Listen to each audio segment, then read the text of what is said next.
하나님 말씀은 잠언 20장 18절, 잠언 24장 6절 말씀을 가지고 리더십에 대해서, 지도자의 리더십에 대해서 설교 말씀 드리겠습니다.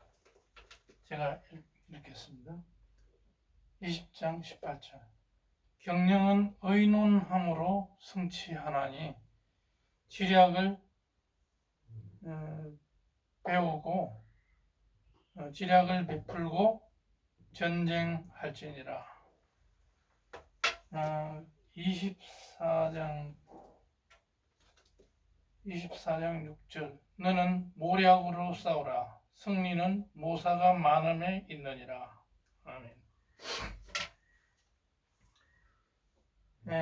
이 말씀을 가지고, 잠언의 말씀을 가지고 이 리더십 하면은 세종대왕의 리더십도 있고 또 여러 대통령의 리더십도 있는데, 오늘은 성경 말씀을 통해서 링컨의 리더십을 배우라, 이런 제목으로 설교 말씀드리겠습니다. 왜 하필이면 링컨이냐? 링컨이 그 지도력의 행사에 있어서 항상 성경 말씀을 기초로 했기 때문에 그렇게 링컨 이야기를 좀 해보도록 하겠습니다. 잠언 20장 18절에 보면 참 좋은 말씀이 나오죠. 경영은 의논함으로 성취한다. 모든 그 경영, 국가의 경영도 그렇고 또 회사의 경영도 그렇습니다. 대통령실에서 이 장차관들이나 또 수석 비서관들하고 대통령이 머리를 맞대고 의논하고 토론하고 어떤 주제에 대해서 끝장 토론을 해서 어떤 그 정책을 도출하고, 이렇게 한다면 국민들이 믿음을 가지고 안심할 수가 있겠습니다. 그런데 그렇지 못하고 장관이 무슨 안을 냈는데 그거 쓸데없는 부질없는 것이다. 예를 들어서 얼마 전에 나경원이 이 저출산 고령화 대책위원장으로서 한마디 한 거 있죠. 신생아를 낳은 이런 갓 결혼한 이 부부들이 돈을 빌렸을 때 그것을 빚을 탕감해주자, 헝가리 방식으로 이렇게 하자, 뭐 이런 안이 나왔으면 그것에 대해서 의논을 해야 되는데, 그렇지 않고 대통령실에서 일방적으로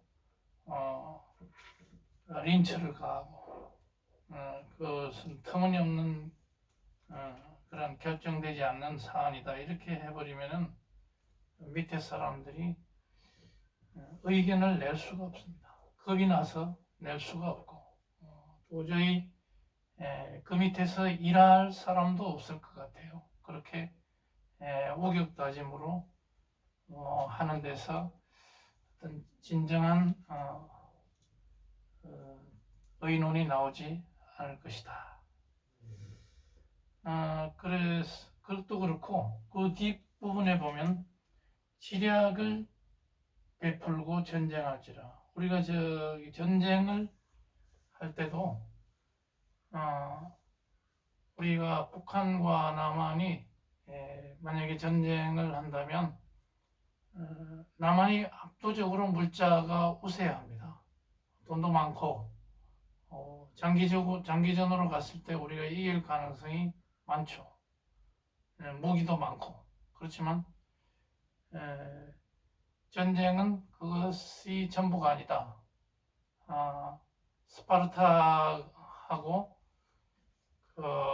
페르시아 전쟁에서 페르시아의 대군이 몰려왔을 때 스파르타 300 용사가 물리치고 또 그리스가 해전에서 대성을 거둔 것처럼 어떤 전략을 세우고 물자가 풍부하다고 해서 전쟁에서 이기는 것이 아닙니다. 어떤 지략을 가지고 싸우느냐, 그것이 중요하다. 우리 한반도에도 마찬가지입니다. 북한이 그 기세로, 우리보다도 더 우세한 기세로 남한의 주사파들이 깔아놓은 이런 어떤 고정간첩들이 전쟁 초반에 모든 인프라, 사회 간접 자본을 파괴시켜버리면 우리나라는 초반에 완전한 지배권을 상실해버릴 수가 있습니다. 모든 전쟁의 지휘권을 상실할 수가 있습니다. 그렇기 때문에 우리가 모든 것이 국민소득이 앞서고 GDP가 앞서고 이런 전쟁에서는 맞는 말이기도 하지만 중요한 것은 이런 지략이 중요하다, 이런 말씀. 지략을 펴는 것은 결국 지도자다. 지도자가 얼마나 국민과 함께 호흡하고 그 위기 국면을 잘 타개하느냐, 그것을 아주 적나라하게 보여주는 게 러시아와 우크라이나 전쟁에서 러시아는 단 3일 만에 우크라이나를 손들게 할 것이다 생각했는데 그것이 아니고 젤렌스키라는 사람이 나타나서 국민들의 마음을 모으고 전 세계적으로 원조를 호소하고 해서 전쟁을 1년 이상이나 지금 버텨나가고 있습니다. 이것은 지도자가 얼마나 중요한가 하는 점에서 오늘 링컨의 리더십을 배워라. 링컨으로 말하면 정말 가난한 그리고 가난하기 때문에 또 9개월 정도밖에 학교 교육을 못 받았지만 그 실패의 연속을 겪은 후에 51세의 대통령이 돼가지고 남북전쟁, 4년에 걸친 남북전쟁, 미국의 남북전쟁을 성공적으로 북군이 승리할 수 있도록 해서 미국 민주주의의 기초를 닦았던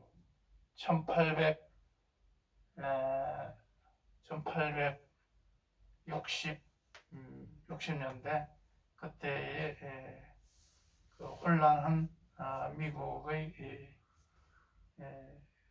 그 남북 극심한 대립 가운데서 노예 해방까지 가져오고 이런 것이 미국 민주주의의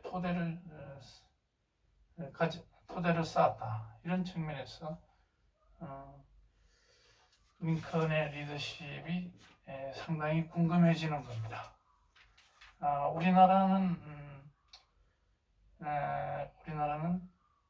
그 1945년 해방을 맞아가지고 그 전에는 그 조선이라는 왕조가 600년을 유지하면서 정말 리더십이 엉망이었습니다. 그래서 국권을 상실하고 그랬지만 그 이후에 이승만이라는 혜성 같은 사람이 나타나서 이 가물가물 없어져가는 이런 나라를 꺼져가는 이런 나라를 구해냈다. 그리고 해방을 맞아서 대한민국을 다시 이렇게 세우는데 기여를 했다면 또 군사혁명으로 일어난 박정희가 또 20년간의 통치를 통해서 우리나라의 중화공업의 선구적인 역할을 해서 오늘날 이렇게 번영한 세계 6대 강국으로 우뚝 서도록 만들어 놓은 그런 분이 있었다. 그리고 그 뒤에 대통령들이 나와서 우리나라를 잘 이끌어 놓은 덕분에 우리가 이렇게 살고 있다. 이렇게 보이는데 지금 현 시점에는 우리나라가 상당히 좌우의 대립이 심각한 상황에서 지금 우리가 물려받은 이 자본주의 강국을 잃어버릴 그런 위기에 처해 있다. 삼성이 그동안에 몇십 년째 세계를 주름잡았지만은 언제 주도권을 상실할지 모르는 이런 위기, 이런 한시도 방심할 수 없는 이런 위기 상황에서 강력한 지도자가 필요한데, 그런 지도자는 총칼로 또는 어떤 강압적 그런 리더십을 가지고는 우리나라를 잘 이끌어 나갈 수 없을 것이다. 그렇게 생각하면서 어떤 리더십이 필요하냐? 링컨과 같은 그런 민주적 인내의 리더십, 또 포용의 리더십, 이것이 필요한 이런 상황이 있다. 그동안에 우리나라에서 포용적인 이런 리더십이 없이 강압적이고 폭력적 이런 리더십이 실패한 사례가 딱 두 가지를 먼저 들라 그러면 고구려 때 영계소문이 포장왕을 드러내고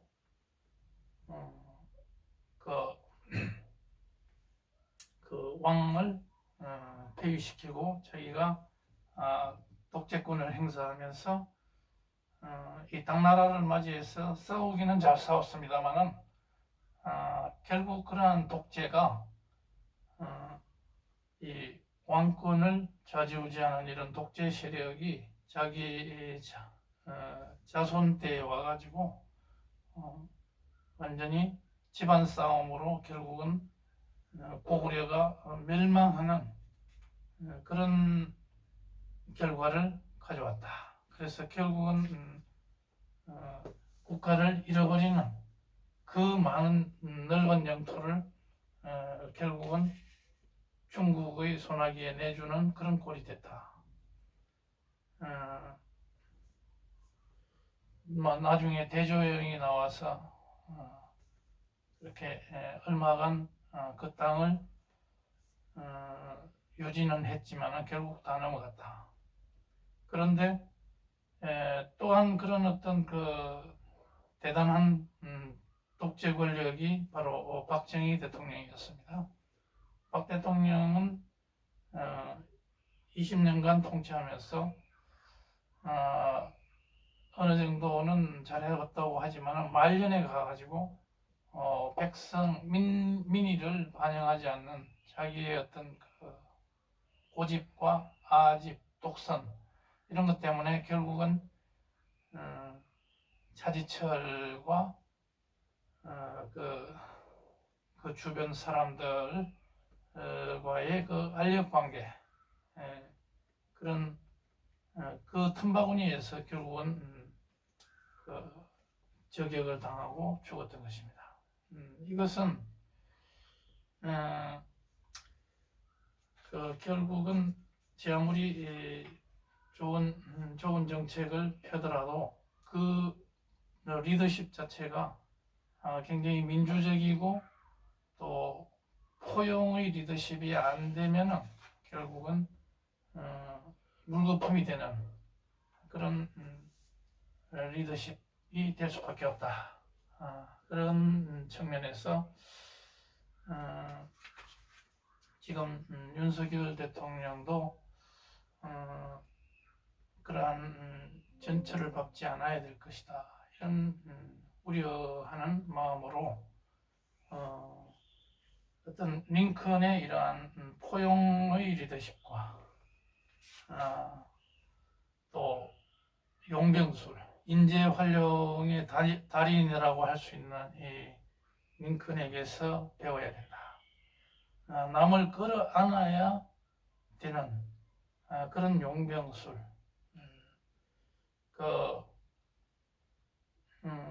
그러니까 그것은 현재로 말하면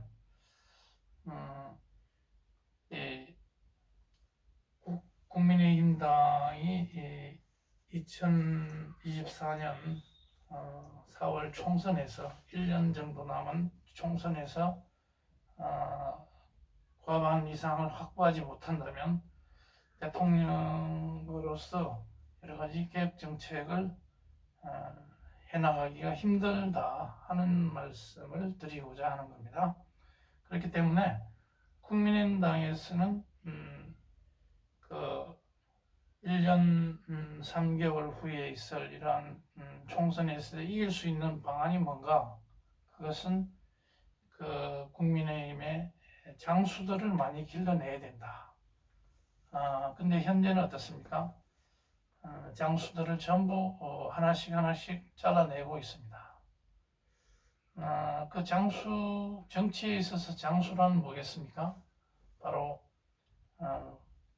국민들의 지지를 많이 받고 있는 그러한 정치인을 장수라고 할 수 있겠는데, 이러한 20년을 정치판에서 명성을 쌓아온 이 나경원이라든지 또 안철수, 이 황교안, 또 이준석, 유승민, 오세훈, 또 홍준표, 또 원희룡도 있습니다. 이런 아주 출중한 이런 장수들을 자꾸만 길러내서 그 선거에 내보내서 한 사람이라도 더 많이 발굴해서 이 전쟁터에 나가서 이 선거라는 전쟁터에 나가서 승리할 수 있도록 이렇게 물심양면으로 지원해 줄 필요가 있습니다. 그것을 잘했던 사람이 그 김영삼 대통령이었습니다. 김영삼 대통령 때 그 총선을 맞이해가지고 많은 사람들을 그 심지어는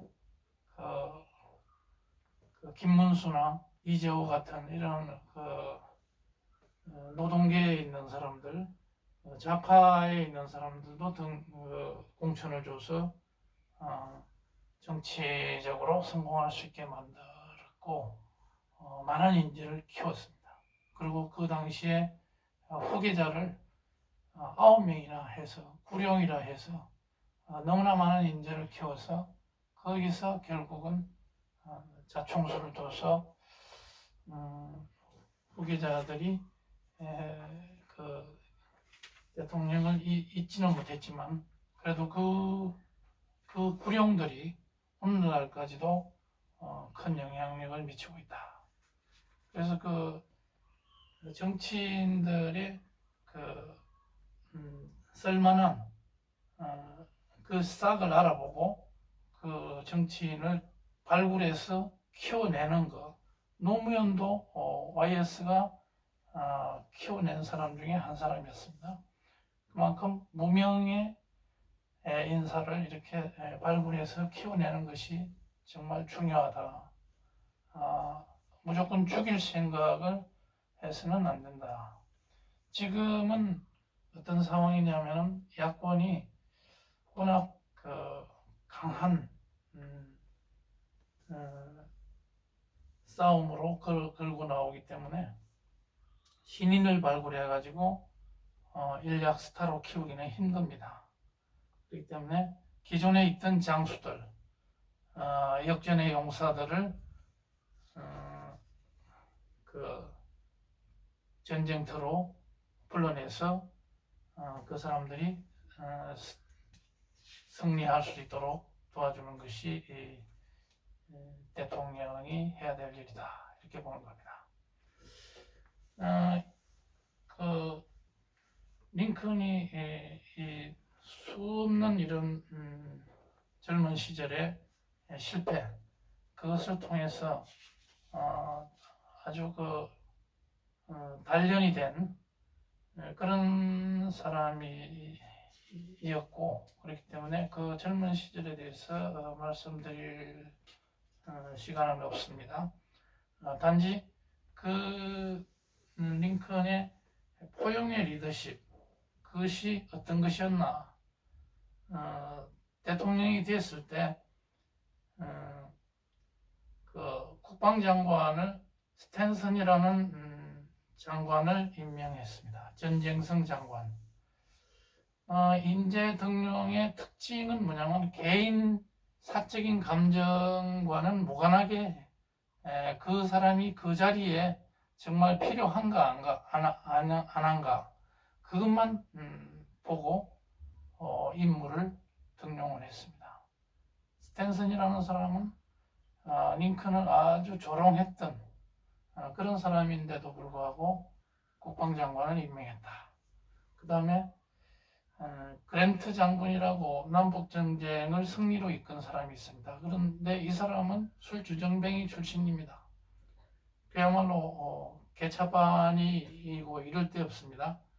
그런데 이 사람이 전쟁에 투입돼 가지고 계속해서 전투에서 이기기 때문에 이 사람을 결국은 참모총장까지 끌어올립니다. 전쟁에 책임을 지는 그런 장군으로 끌어올려서 결국은 여러 번 또 그 전투에서 실패도 했지만 끝까지 인내하면서 믿어주었기 때문에 전쟁을 승리로 이끌었다. 그 다음에 대통령이 되고 나서 국무장관을 임명을 누구로 했냐면 자기와 가장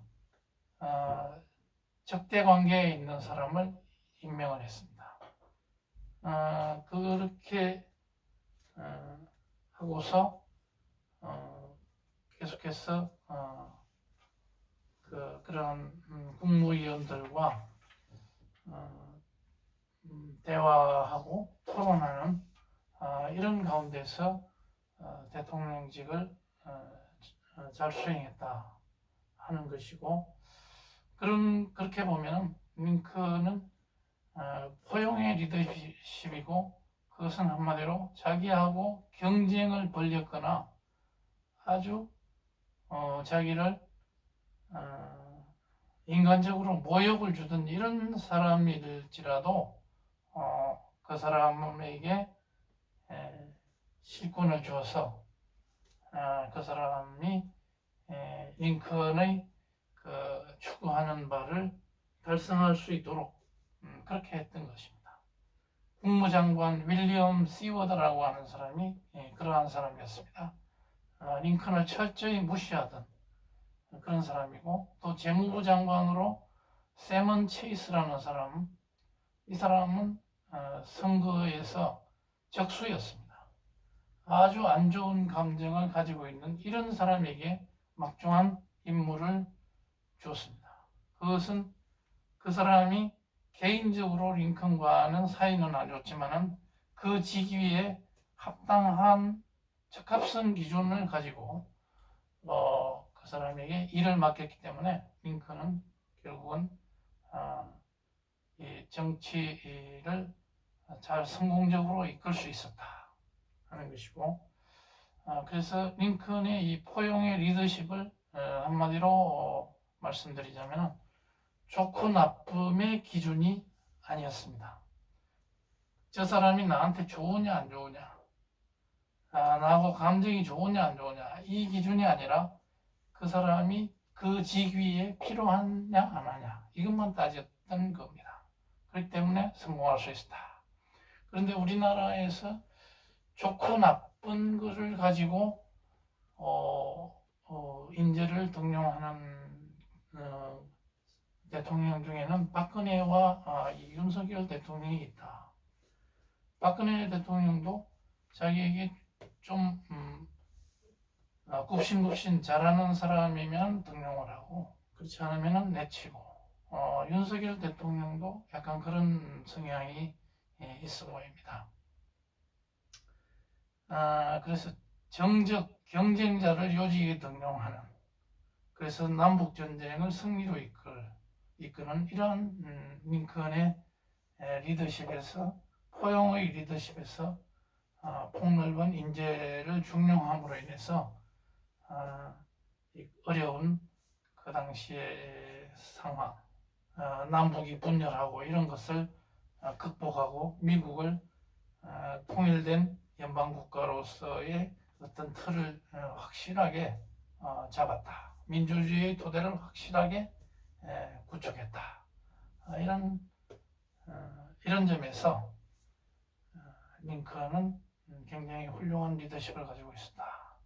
그런데 또 한 가지 빠뜨릴 수 없는 것은 남북 전쟁을 하면서 그 링컨이 이렇게 그 흑인 병사들하고 직접 그 대화하는, 현장에서 대화하는 그런 그 영화상에서도 나오고,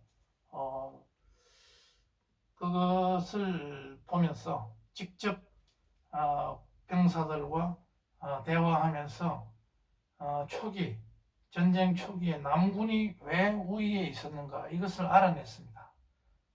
전쟁의 군수물자 조달이라든지 여러 가지 전쟁에 필요한 도움을 남부의 노예들이 그것을 지원했다는 것을 알게 됐습니다.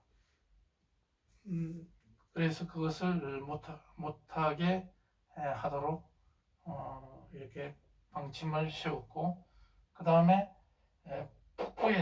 북군의 그 부족한 병사들을 메꾸기 위해서 흑인들을 전쟁에 투입시키면서 흑인들에게 약속을 했습니다.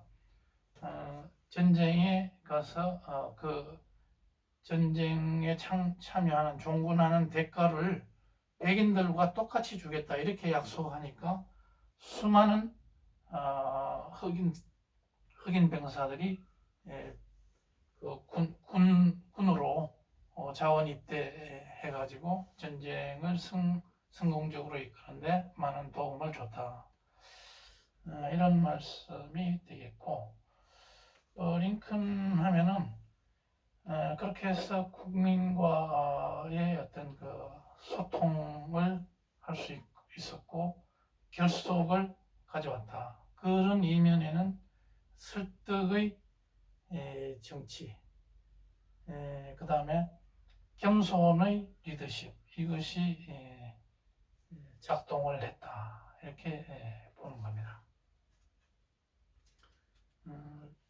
그래서 오늘 지금 국민의힘에서 대표를 3월 8일 날 뽑으려고 하는데 굉장히 잡음이 많습니다. 대통령실에서 인위적으로 개입함으로 인해서 이런 자총수를 두고 있고, 이런 나경원과 안철수라는 이런 거목을 대통령실에서 흠집을 내므로 인해서 앞으로 어떻게 전개가 될지 모르지만은 윤석열 대통령은 이런 링컨의 리더십을 본받아서 이 정당의 자율성, 자유를 무한정 주고, 또 그 밑에서 일하는 사람들에게 재량권을 많이 줌으로 인해서 그 사람들이 더 열심히 일할 수 있도록 그 분위기를 만들어주는 것이 중요하다. 그래서 이런 어떤 하루아침에 이런 영웅들이 생겨나는 것은 아닙니다.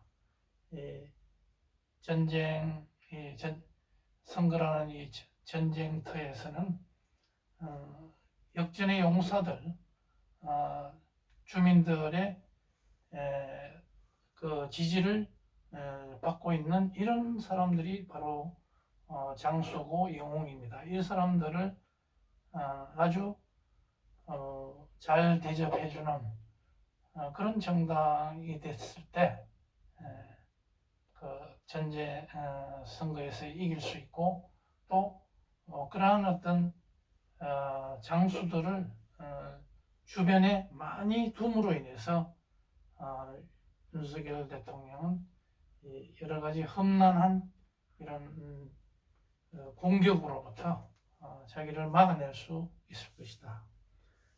기업체도 조그마한 회사를 경영하는 데도 마찬가지입니다.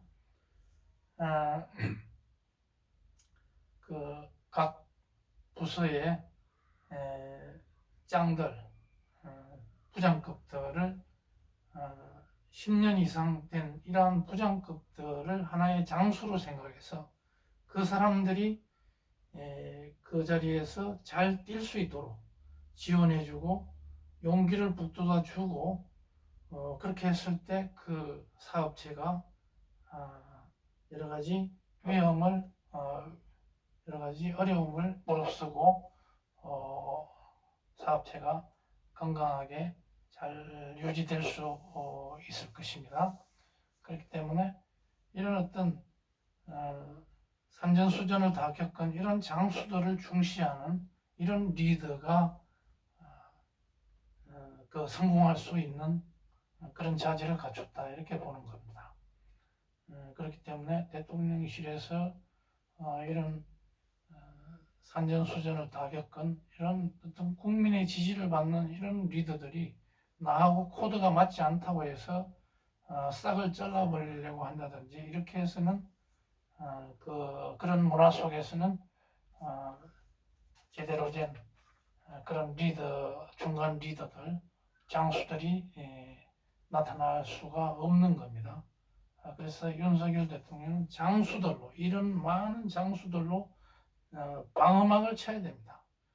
벌구숭이로 임금님이 돼서는 곤란합니다.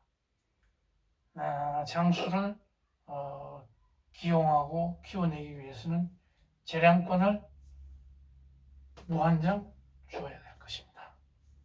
그리고 그 사람들의 일거수일투족에 대해서 무한정 지원을 아끼지 않아야 되겠습니다.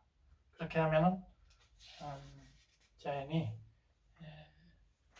그 대통령으로서 목표로 하는 그런 그 방향으로 잘 이끌어갈 수 있을 것이다 이렇게 보는 겁니다.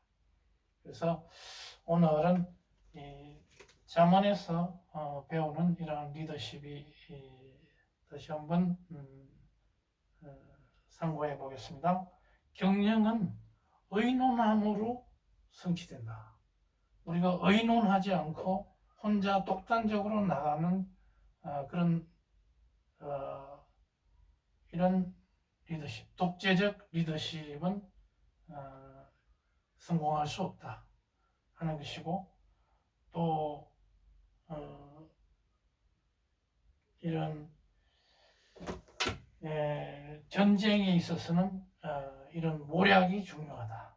모략이란 뭐냐면은 지혜를 가지고 싸워야지 되지 머리가 없이 두뇌 플레이를 하지 않고 그냥 물량만 믿고 나아가고 아무런 그 페르시아처럼 어떤 생각 없이 물자만 그리고 인해 전술로만 가지고는 성공할 수 없듯이 전쟁에서는 이러한 지략을 동원해야 된다. 그런 말씀으로 오늘 잠언에서 많은 배움이 있기를 바라면서 하면서